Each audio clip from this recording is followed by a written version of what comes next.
Eu sou Mário Persona e essas são as respostas que eu dei aos que me perguntaram sobre a Bíblia. Você disse que ouviu um estudante de teologia dizer que a Bíblia é patriarcal e matriarcal ao mesmo tempo.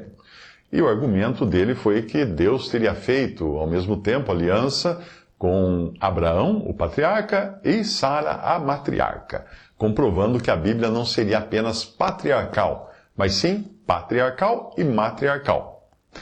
A minha opinião é que esse curso de teologia que esse rapaz está fazendo deve ser péssimo, porque se ele aprendeu ali que a Bíblia é também matriarcal, provavelmente nunca fez uma busca da palavra matriarca nas Escrituras.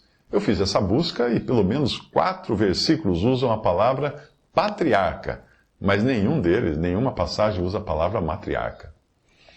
Veja essa passagem. Varões e irmãos, seja-me lícito dizer-vos livremente acerca do patriarca Davi, que ele morreu e foi sepultado, e entre nós está até hoje a sua sepultura. E deu-lhe o pacto da circuncisão, e assim gerou a Isaque, o circuncidou ao 8º dia, e Isaque a Jacó, e Jacó aos 12 patriarcas. E os patriarcas, movidos de inveja, venderam a José para o Egito, mas Deus era com ele. Considerai, pois, quão grande era este, a quem até o patriarca Abraão deu os dízimos dos despojos. Atos 2:29, Atos 7, de 8 a 9, Hebreus 7:4. Existe um movimento que tenta transformar Deus num gênero neutro, abrangente, como ele, ela, o pai e mãe. A Igreja da Suécia, entidade oficial derivada do luteranismo, já determinou que a fé cristã não pode ser baseada numa teologia patriarcal. Resta saber se a oração do Pai Nosso lá será transformada em algo como Mãe Nossa. Tudo isso me cheira a coisa de feministas que ainda não encontraram a sua identidade e se sentem recalcadas por uma realidade que não pertence a elas determinar qual seja.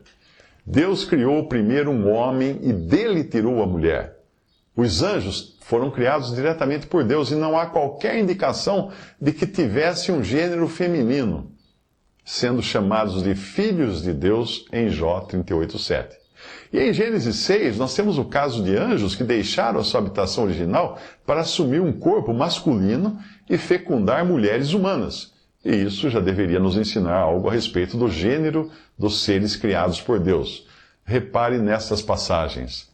E formou o Senhor Deus o homem do pó da terra, e soprou em suas narinas o fôlego da vida, e o homem foi feito alma vivente. Então o Senhor Deus fez cair um sono pesado sobre Adão, e esse adormeceu. E tomou uma das suas costelas e cerrou a carne em seu lugar.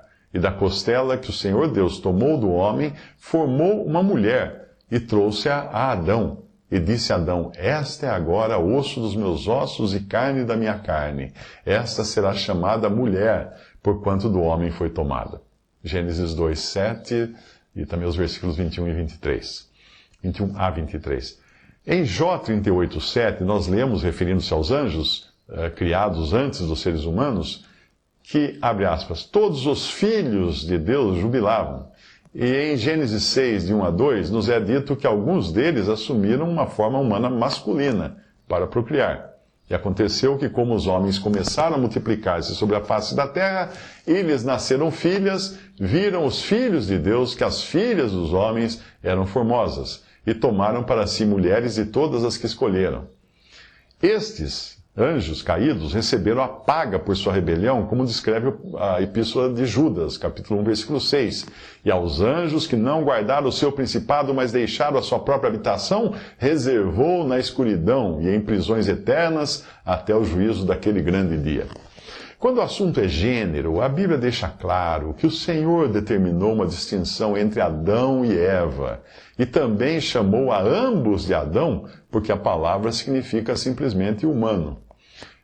Criou Deus, pois, o homem à sua imagem, a imagem de Deus o criou, homem e mulher os criou, macho e fêmea os criou, e os abençoou, e chamou o seu nome Adão, no dia em que foram criados. Gênesis 1, 27 a 28.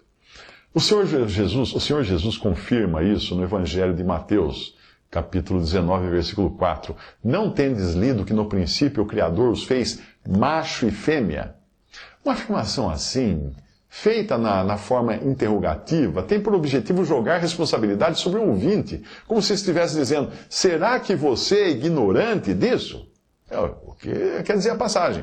Nós vemos que desde a criação do ser humano, todas as genealogias foram registradas a partir do homem, o patriarca de cada família, não da mulher.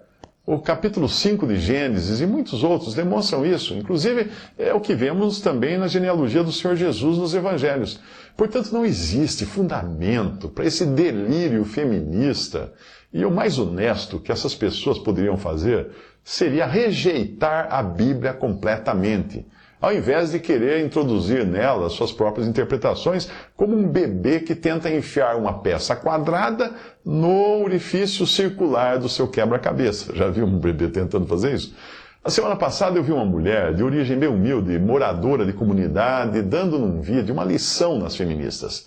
Ela dizia que se as feministas estivessem assim tão preocupadas com as mulheres, elas gastariam menos tempo fazendo manifestações e mais tempo ajudando as mulheres pobres que não têm quem as ajude. Segundo ela, quando filhos de pobre ficam doentes, a mãe não pode parar de trabalhar e precisa deixar a criança sozinha no hospital. Nenhuma feminista vai lá dar uma mão, mas quem faz isso são senhoras católicas e evangélicas que se organizam para amparar mães pobres com filhos doentes. Fica aí a dica, feministas. Visite respondi.com.br. Adquira os livros ou baixe e-books. Visite 3minutos.net. Baixe o aplicativo.